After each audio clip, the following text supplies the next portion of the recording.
গতকাল বিদ্যুৎ মন্ত্রী যে ঘোষণা প্রদান করেছেন বিদ্যুতের ভর্তুকি প্রদানের ক্ষেত্রে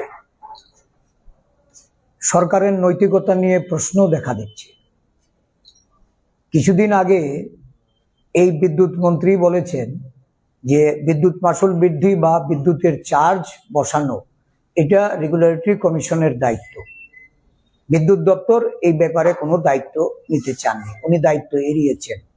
বর্তমানে সারা রাজ্য জুড়ে যখন এই বিদ্যুৎ মাশুল বৃদ্ধি নিয়ে গণ আন্দোলনের রূপ নিয়েছে, বিদ্যুৎ চার্জ প্রত্যাহারের দাবিতে রাজনৈতিক দলগুলি, বিশেষ করে ভারতীয় জাতীয় কংগ্রেস, বিগত 4 মাস ব্যাপী আমরা এই বিষয়ে কথা বলেছি, সরকারকে বিবেচনা করার কথা বলেছি। সরকার দায়িত্ব নেননি।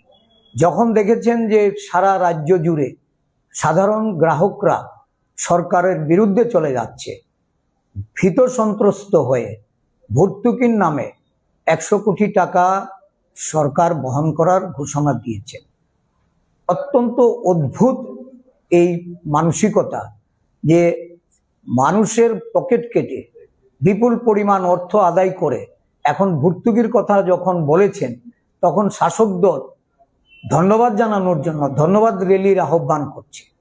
এটা মানুষকে নানাভাবে তাদের যে মূল দাবি, তার দাবি থেকে নিজেদের ভীত সন্ত্রস্ত হয়ে এই দাবি পূরণের আশ্বাস প্রদান করে সরকার যখন এই ঘোষণা দেন, আমরা বলতে পারছি না 189 কোটি টাকা যেখানে এর জন্য প্রয়োজন, সেখানে 100 কোটি টাকা ভর্তুকি, তাহলে এই 89 কোটি টাকার কি হবে?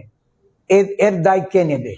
তাহলে মূল কথা হয়েছে যে এটা কিভাবে বাস্তবায়ন হবে, তার পদ্ধতি কি, ভর্তুকি কে পাবে, কি উপায়ে পাবে, এগুলি যতক্ষণ অবধি সরকারের দিক থেকে পরিষ্কার না হচ্ছে ততক্ষণ অবধি আমাদের পক্ষে সঠিকভাবে তার মূল্যায়ন করা বা ব্যাখ্যা দেওয়া বা এই বিষয়ে কথা বলা আমার মনে হয় এটা উচিত হবে না। আমরা আগে দেখি যে সরকার কি উপায়ে ভর্তুকি প্রদান করছেন বা মানুষ কিভাবে এর থেকে রিলিফ পাবেন, তার উপরে আমরা পরবর্তী সময়ে আমাদের দলের অবস্থান আমরা বলব।